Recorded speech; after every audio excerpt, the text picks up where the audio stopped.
ভাবে কাটছি। আজ আপনাদেরকে বলছি, কিসের হিন্দু কিসের মুসলিম আপনারা বলেন? কিসের হিন্দু কিসের মুসলিম? আপনারা কি জানেন হিন্দুদের রক্তের ভিতরে মুসলমানদের রক্ত আছে?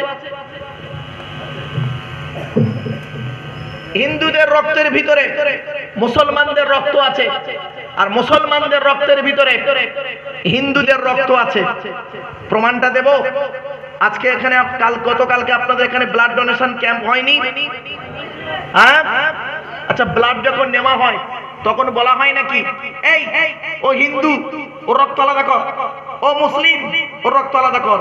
আচ্ছা, হিন্দু মুসলিম উভয় রক্ত দেয়নি? শুধু মুসলিমরা দিয়েছে? শুধু মুসলিমরা দিয়েছে? হিন্দু মুসলিম উভয় রক্ত দিয়েছেন। যখন ব্লাড নেওয়া হয় তখন তো বলা হয় না এই ও হিন্দু ওর রক্ত আলাদা কর।